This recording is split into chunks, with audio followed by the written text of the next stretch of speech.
Voilà. La démarche qui cause. Alors, faites attention à ce qui est dit. La démarche qui cause le début et la suite du salut. J'aurais dû le mettre entre parenthèses, la phrase qui est en bleu. J'entends pas salut, changement.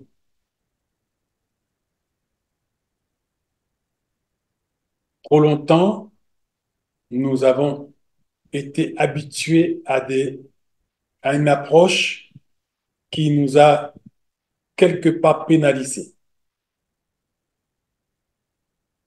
En fait, quand nous entendons le mot salut, il faut entendre dans le mot salut changement.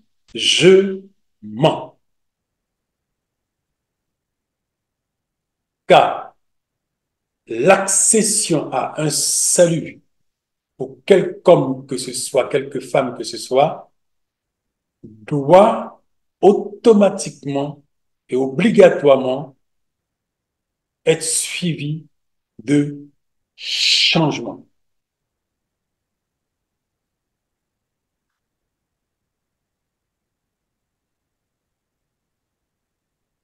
Alors, salut qui produit des œuvres dignes de la repentance. Alors, j'entends le message parle à mon cœur, je prends conscience de ma nature et de ma situation, je me repens, j'exprime des regrets, j'exprime ma désolation devant mes attitudes et mes comportements. Je me repens et je demande au Père de me pardonner. Ce salut qui produit des œuvres dignes de la repentance. Alors, cette repentance-là n'est effective que si il produit des œuvres qui dit, oh, il s'est repenti, car ses pratiques, ses agissements, son comportement, ses attitudes, ses réactions dit que il y a eu un changement en lui. Et c'est de ce type de salut que Jésus est concerné par.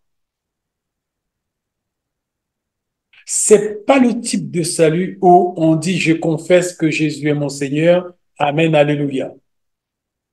Et je continue ma vie comme je l'ai connue, dans mon caractère, dans mes attitudes, dans mes fréquentations, dans mes expressions, les mots qui sortent de ma bouche, dans mes réactions, il n'y a pas d'évolution dans le sens du cœur du Père. Ce salut qui pourrait être revendiqué par plusieurs est nul et sans lendemain. Le frère Tibi aurait dit, ce salut, type de salut-là, est nul et peut-être sans lendemain. Et peut-être un salut qui n'aura pas de suite. Que lui, il ne parle jamais à l'affirmative.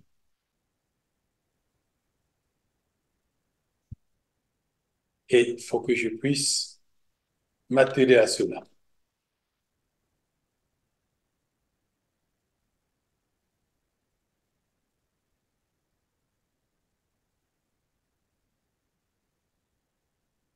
Voilà, Marc 16, 15. Puis il leur dit, allez par tout le monde et prêchez la bonne nouvelle à toute la création.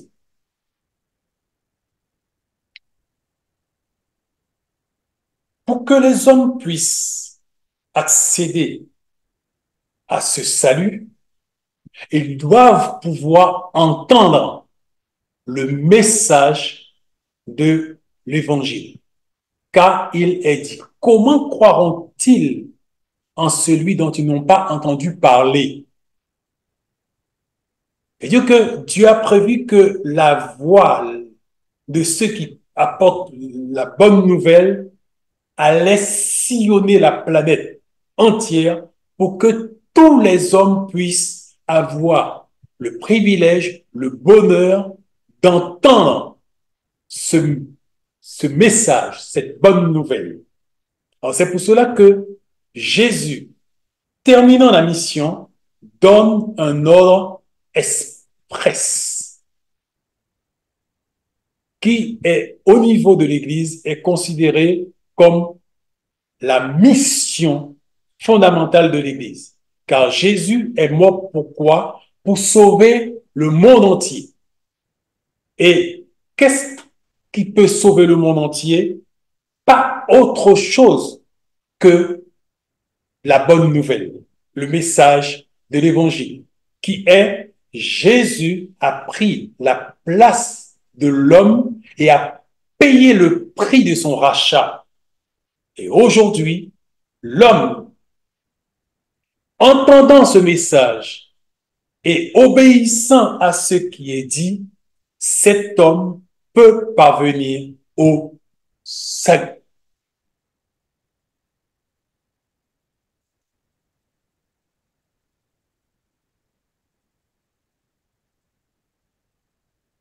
Alors, il dit, celui qui croira et qui sera baptisé sera sauvé.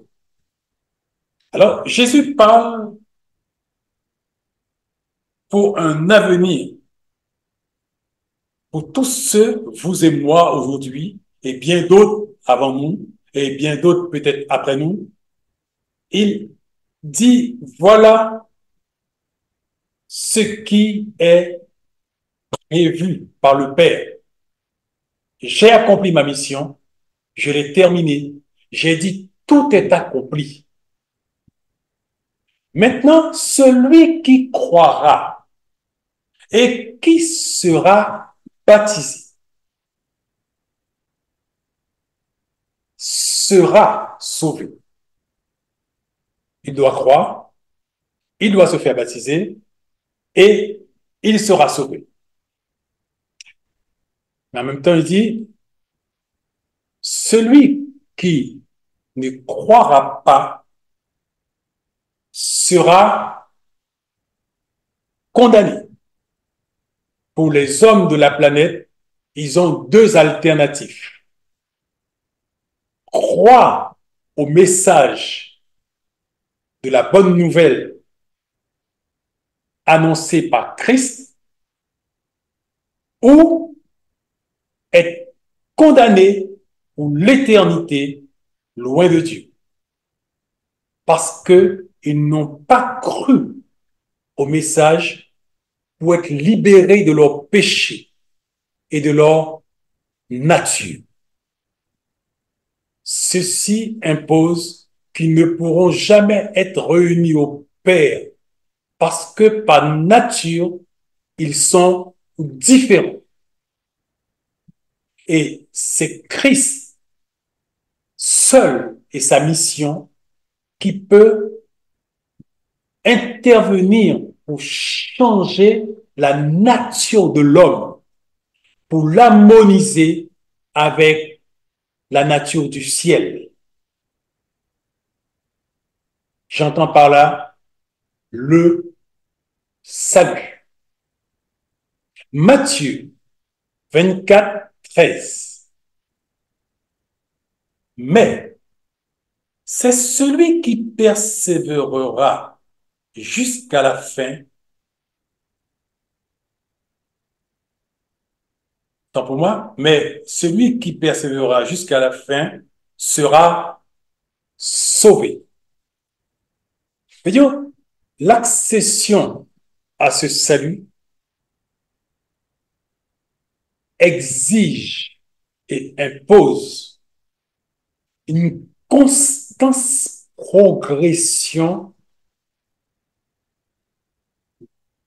en se maintenant dans ce que Jésus a fait pour nous et dans lequel nous sommes entrés. Vous me donnez 2 petites secondes, s'il vous plaît.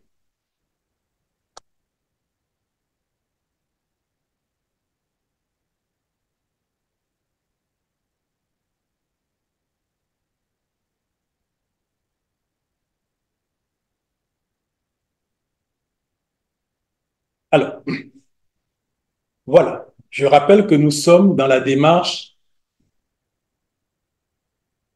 ce qui cause le salut.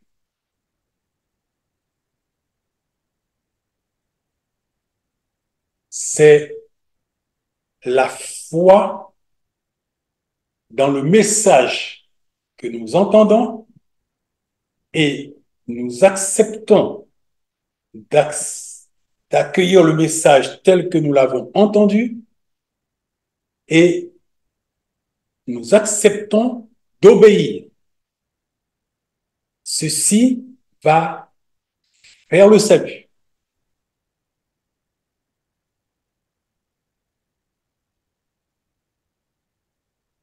Matthieu 24, 13 dit, mais accéder à ce salut n'est pas un acquis total comme on peut le penser. Parce que ce salut devient effectif avec une constante progression qui est exprimée par la parole comme étant persévérer jusqu'à la fin de sa vie. Je veux dire que entrer dans le salut et garder ce salut jusqu'à la fin.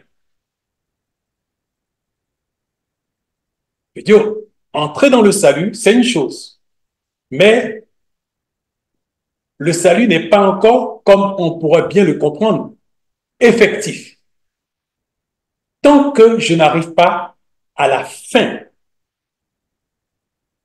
de mon parcours, de mon pèlerinage, je dois faire preuve de ténacité et de persévérance. Acte 26, 20. Il dit, j'ai prêché la repentance et la conversion à Dieu avec la pratique d'œuvres dignes de la repentance. Alors, nous retrouvons à nouveau que une fois que je rentre dans ce salut a des conditions. D'où certains revendiquent, je suis sauvé parce que j'ai cru au Seigneur Jésus. Si cette démarche n'est pas sanctionnée par une persévérance jusqu'à la fin, si cette démarche n'est pas sanctionnée par des pratiques d'œuvre dignes de la repentance, ce salut est, on peut se poser des questions sur l'acquisition de ce salut.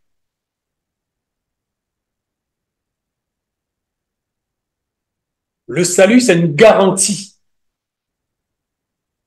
qui nous place dans une position définitive,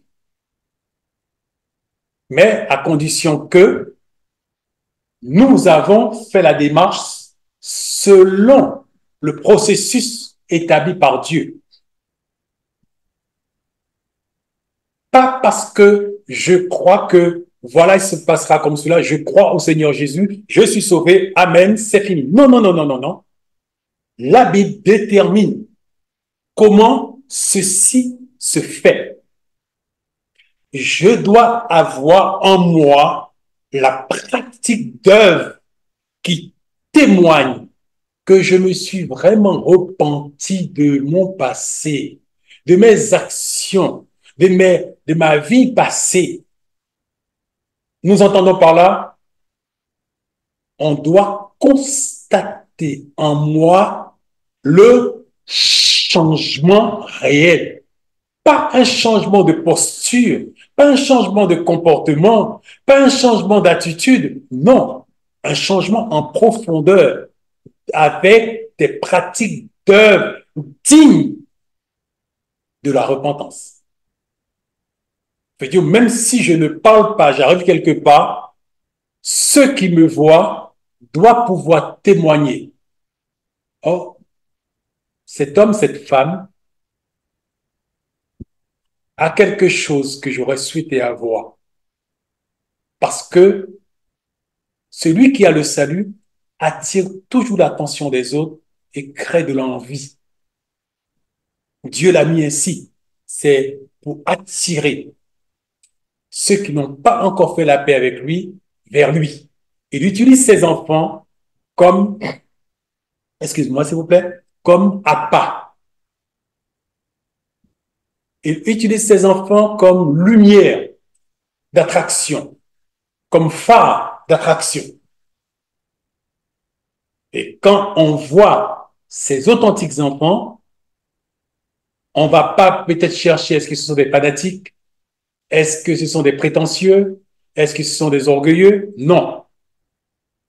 On saura de suite, ce sont des disciples de Jésus. Parce que l'Esprit va témoigner au cœur d'en face, tu as en face de toi un vrai et authentique disciple de Jésus. Alors, cette persévérance-là, c'est jusqu'à la fin. Et cette pratique d'œuvre digne de la repentance est indispensable dans ta vie et dans ma vie. Excusez-moi. Alors, c'est pour cela que Jésus a été plus loin et il nous a tous interpellés. Matthieu 7, 21, il a dit, ceux qui me disent, Seigneur, Seigneur, n'entreront pas tous dans le royaume des cieux. C'est pas tous ceux qui croient qu'ils vont rentrer dans le royaume des cieux qui vont rentrer dans le royaume des cieux. C'est ceux dans la vie duquel on peut constater le changement, la pratique d'œuvre digne de la repentance, cette persévérance avec ténacité en face de beaux jours, de mauvais jours, des jours difficiles. Alors il dit, écoutez, faites attention. C'est pas tous ceux qui me disent Seigneur, Seigneur qui entreront dans le royaume des cieux, mais celui-là seul qui fait la volonté de mon Père qui est dans les cieux.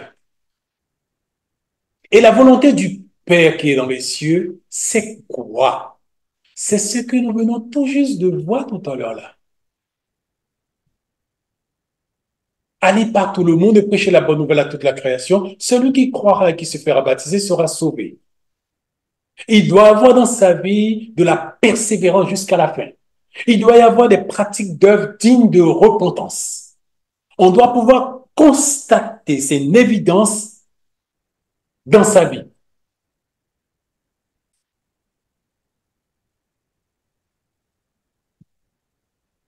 Alors,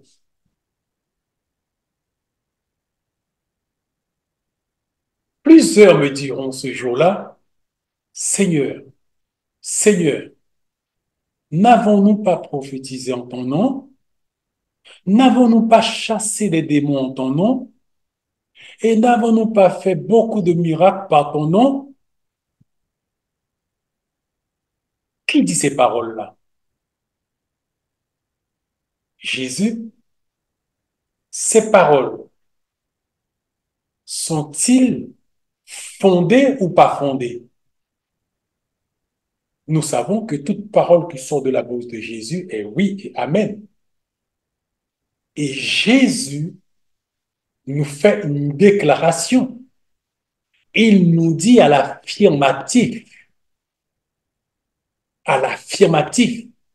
plusieurs me diront ce jour-là, dis Seigneur, aie pitié de moi, donne-moi la grâce de ne pas m'inscrire dans ceux qui se feront tromper par leur cœur. Mais donne-moi la grâce qu'une véritable dépendance dans tes capacités et aptitudes puisse faire partie de moi-même. Jésus dit que plusieurs me diront ce jour-là. Jésus affirme que cette chose-là va se passer.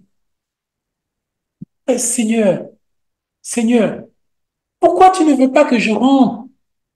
Mais j'ai prophétisé en ton nom, j'ai chassé des démons par ton nom, j'ai fait beaucoup de miracles par ton nom.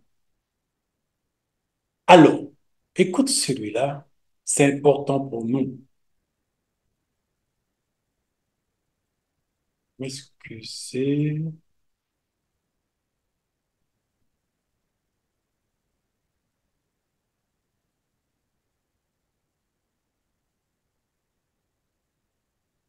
Ah, autant pour moi, il y a une petite erreur qui a été commise. C'est bon, vous avez le partage d'écran? Oui, D'accord, mon merci. père. Oui, Merci beaucoup. Alors, il dit, alors je leur dirai ouvertement, je ne vous ai jamais connu.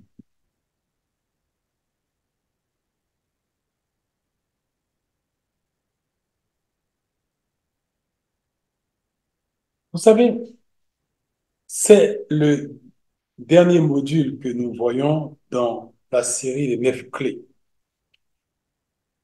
Et là,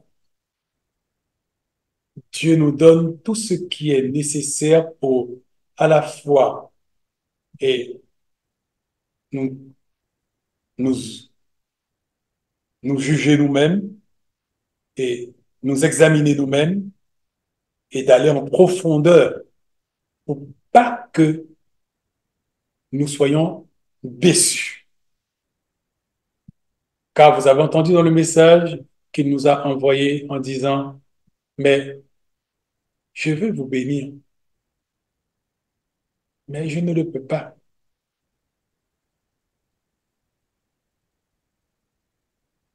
Et bien sûr, ceci est déjà au passé parce que il nous a fait entrer, c'est par la foi que nous parlons, dans cette bénédiction-là. Nous l'avons.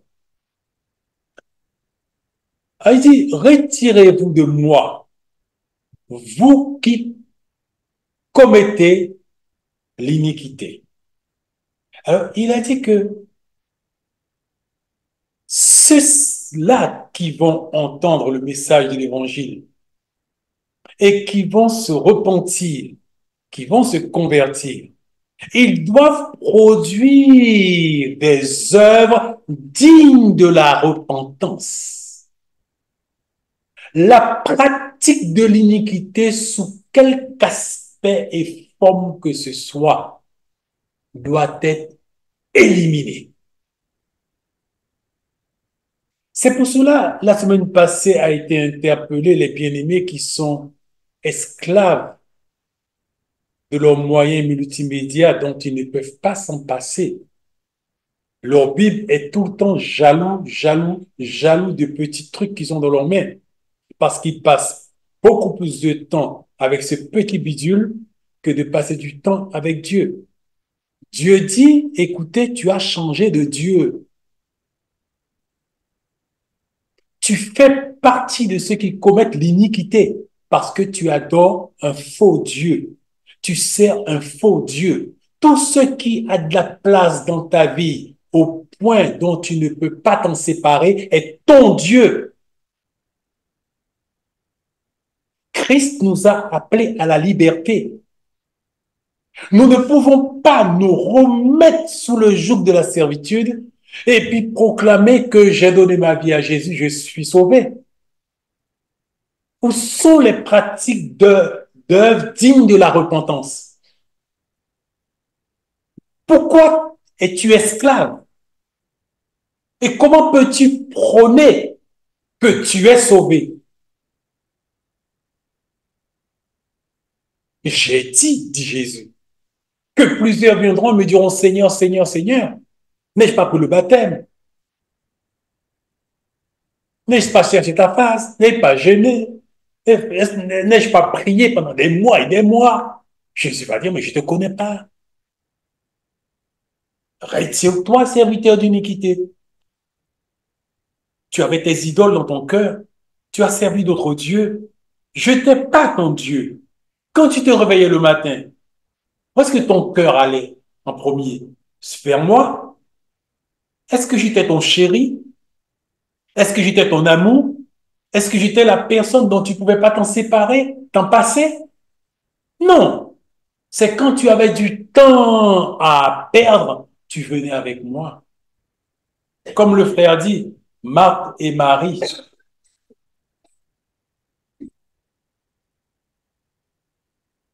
Marie avait choisi la bonne part, nous devons nous aussi choisir comme Marie la bonne part. Jésus doit venir le centre de notre vie. Il n'est pas une de ces choses. Il est le fondamental. Le salut devient réel quand Dieu peut prendre sa vraie place en nous.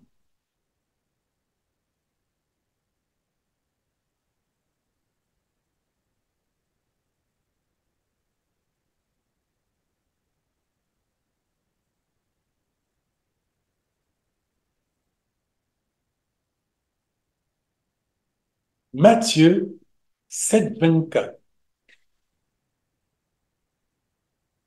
C'est pourquoi quiconque entend ces paroles que je dis et les met en pratique sera semblable à un homme prudent qui a bâti sa maison sur le roc. La pluie est tombée, les torrents sont venus, les vents ont soufflé et se sont jetés contre cette maison. Elle n'est point tombée parce qu'elle était fondée sur le roc. Jésus est le roc.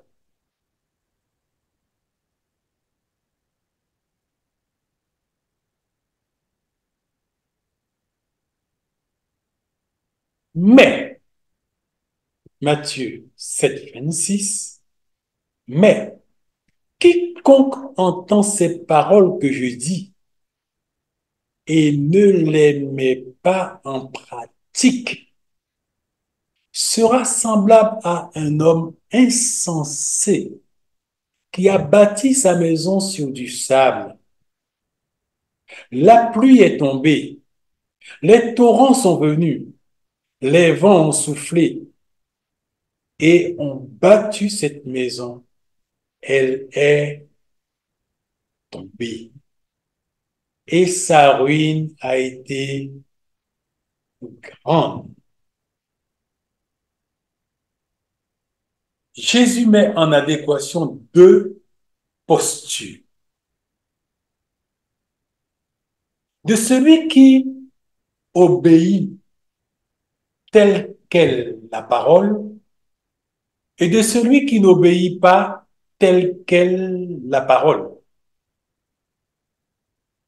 La parole dit, quand je viens pour donner ma vie à Jésus, je suis sauvé parce que c'est par la foi qu'on entre dans le salut. Mais ce salut n'est effectif que si je persévère jusqu'à la fin.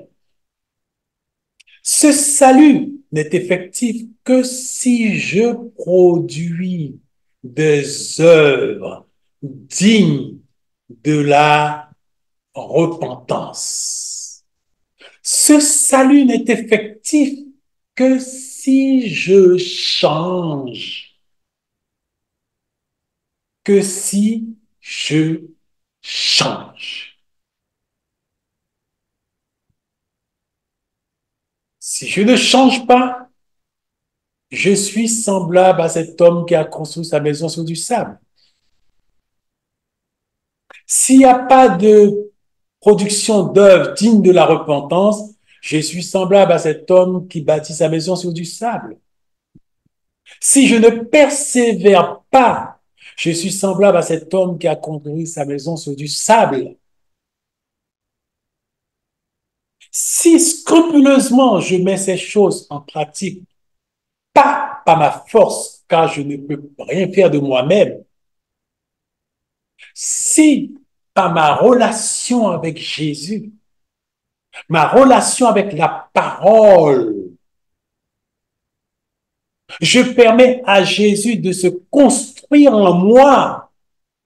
Maintenant, Jésus lui-même va bâtir en moi ce qui est nécessaire. C'est pour cela qu'il a dit, il est fondé sur du roc. Ce n'est ni par la force ni par la puissance que la vie de l'homme sera construite sur le roc, mais c'est par mon esprit. L'homme doit faire sa part, c'est sa relation avec moi, sa relation avec la parole. Ne fais pas de ton Dieu une de ces choses. Fais de ton Dieu la chose fondamentale dans ton existence. Ne fais pas de ton Dieu quelqu'un quand j'aurai du temps, je lui donnerai parce que je ne sais pas quoi faire de ce temps. Ne donne pas le meilleur moment de ta journée à autre chose que Dieu. Dieu doit avoir la première place. La première place. Et ainsi, l'Esprit de Dieu va bâtir en toi Jésus, la parole. Et ainsi, ta vie, ma vie sera fondée sur du roc. Et les intempéries qui sont juste devant nous ne pourront rien faire contre toi. Tu es inébranlable. Tes racines sont plongées profondément dans le sol et tu extires l'eau que les autres arbres ne peuvent pas extirper parce que tes racines te le permettent. L'Esprit de Dieu.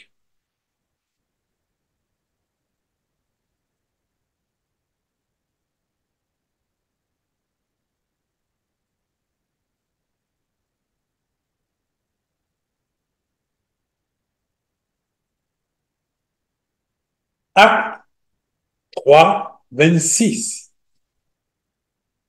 C'est à vous, premièrement, que Dieu, ayant suscité son serviteur, l'a envoyé pour vous bénir en détournant chacun de vous de ses iniquités.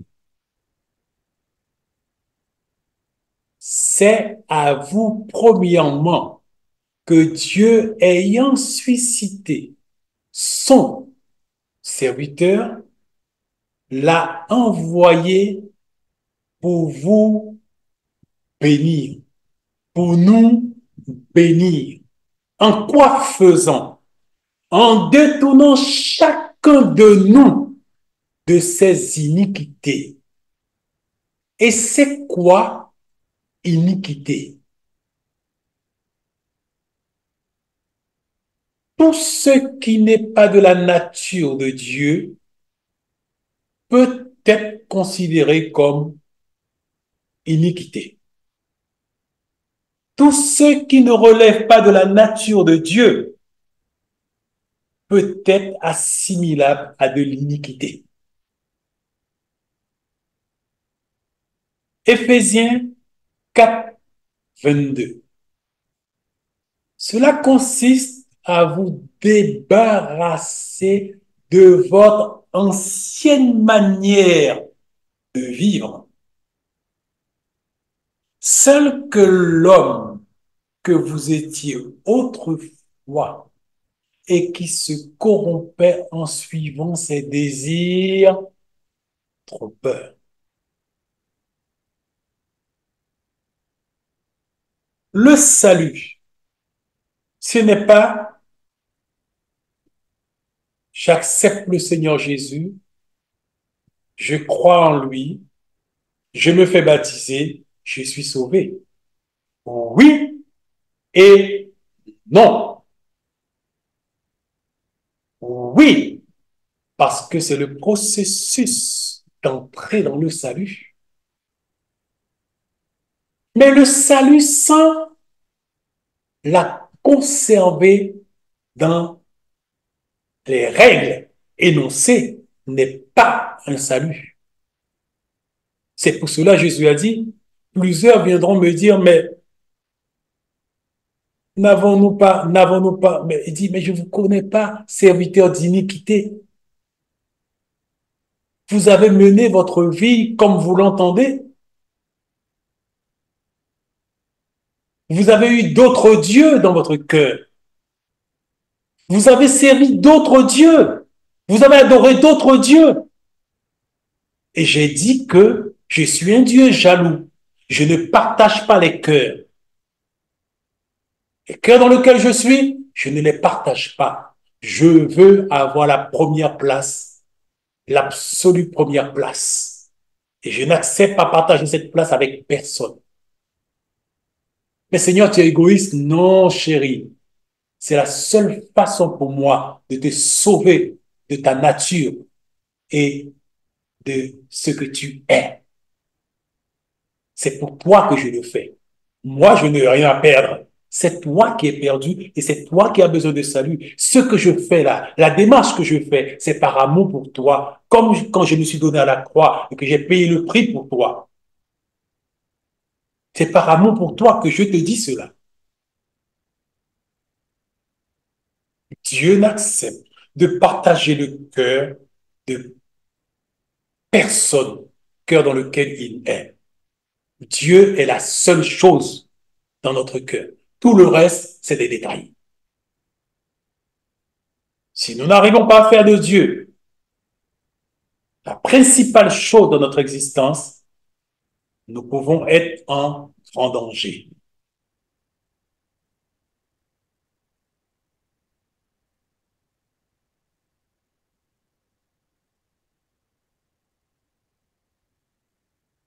Moi,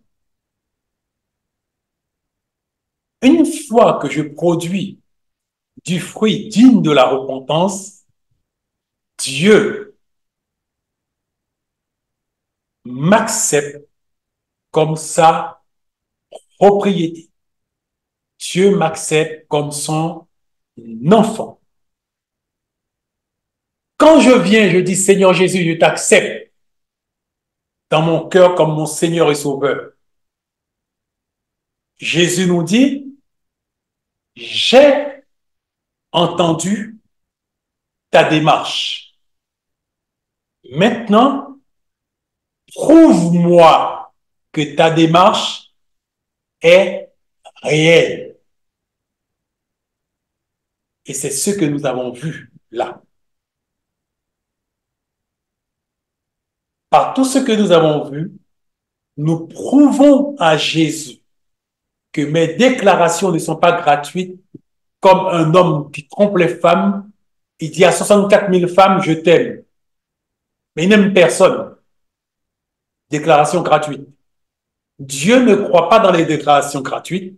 Dieu croit dans les faits. Prouve-moi par ta vie, par ton changement, par la production d'œuvres dignes de la repentance. Prouve-moi que tu as vraiment fais la démarche de m'accepter dans ta vie. Quand je le verrai, je dirai que c'est réel. Moi, à ce moment-là, je t'accepte comme ma propriété, comme mon enfant.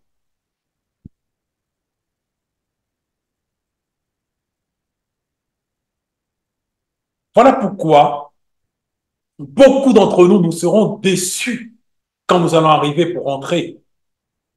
Car notre vie nous dit, non, tu n'es pas approuvé par le maître. Non, ton existence n'a rien à faire avec la nature du maître. Vous n'êtes pas de la même nature, toi et lui. Tu sais ce que tu fais, tu sais à quoi tu sais ce que tu regardes, tu sais ce que tu vis, tu sais là où tu vas, tu sais qui tu fréquentes. Tu connais ta vie. Tu connais bien ta vie. Ne nous exposons pas à la déception. Ne nous exposons pas à la déception.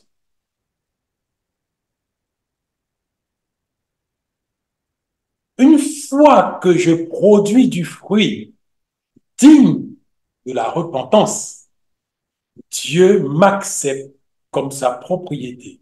Dieu m'accepte comme son enfant.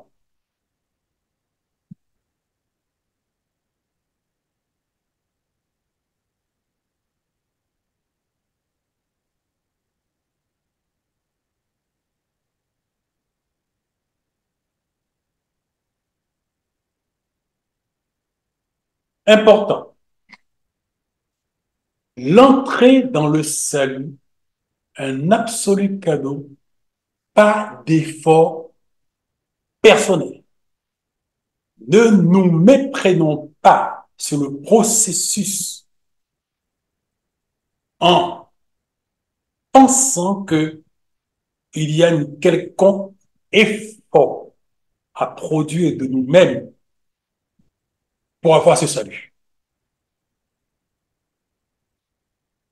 Ceci est complètement anti-biblique, car ce serait le salut par les œuvres.